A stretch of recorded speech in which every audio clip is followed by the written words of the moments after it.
करू सुरू.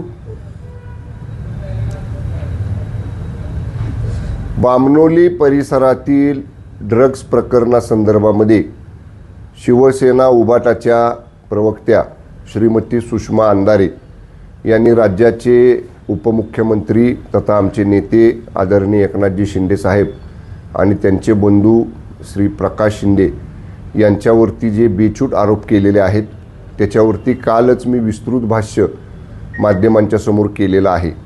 त्याच्यानंतर आज पत्रकार परिषद घेऊन श्रीमती सुषमा अंधारे यांनी पुन्हा त्याच आरोपांचं रिपिटेशन माध्यमांच्या समोर केलेलं आहे. केवळ सध्या निवडणुका राज्यामध्ये सुरू आहेत, नगरपालिकेच्या सुरू आहेत, महानगरपालिकेच्या सुरू आहेत. या निवडणुकांच्या पार्श्वभूमीवरती सनसनाटी निर्माण करण्याची हा एक केविलवाणा प्रयत्न श्रीमती अंधारे यांचा आहे. पाठीमागं सुद्धा 2 वर्षापूर्वी जेव्हा एकदा पुण्यामध्ये नाशिकमध्ये ड्रग्ज प्रकरण घडलं तेव्हा त्या ड्रग्ज फॅक्टरीशी उत्पादन शुल्क मंत्री त्यावेळी मी होतो, माझा थेट संबंध आहे अशा पद्धतीचा बेछूट आरोप हा देखील त्यावेळी सुषमा अंधारे यांनी केलेला होता. आणि ज्यावेळी मी या आरोपाच्या विरोधात त्यांना जाहीरपणानं सांगितलं की 48 तासाच्या आत तुमचं विधान मागं घ्या, माफी मागा, नाहीतर कायदेशीर कारवाईला सामोरं जा. ती कायदेशीर कारवाई पाटण न्यायालयामध्ये सुरू आहे. त्या स्वतः मागच्या 2-4 महिन्यापूर्वी पाटण न्यायालयामध्ये हजर झाल्या आणि हजर होऊन त्यांनी पुढची मुदत त्या न्यायालयाकडनं या ठिकाणी मागून घेतलेली आहे.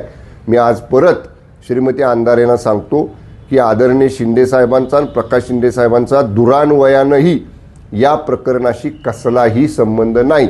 कुठल्याही चौकशीला आम्ही सामोरं जायला तयार आहोत, पण केवळ शिंदे साहेबांचं नाव घ्यायचं, सनसनाटी निर्माण करायची आणि स्वतःच्या पक्षात मी कशा पद्धतीनं शिवसेनेला आदरणीय शिंदे साहेबांना या ठिकाणी डॅमेज करते हे भासवण्याचा प्रयत्न श्रीमती अंधारे करतायत.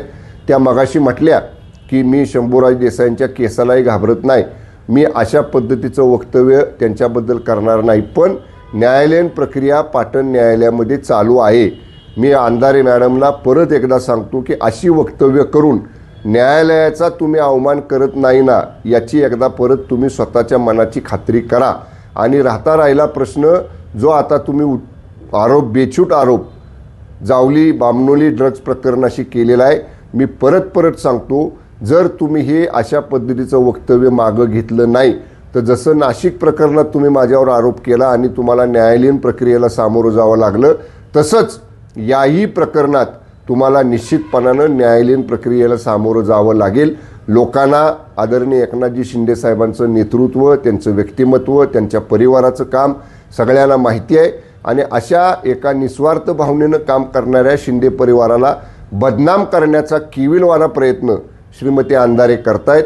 महाराष्ट्रातली जनता, शिवसैनिक हे कधीही सहन करणार नाहीत आणि निश्चितपणे त्यांना न्यायालयीन प्रक्रियेतनं तोडीस तोड जशास तसं उत्तर या प्रकरणामध्ये आम्ही निश्चितपणानं देऊ.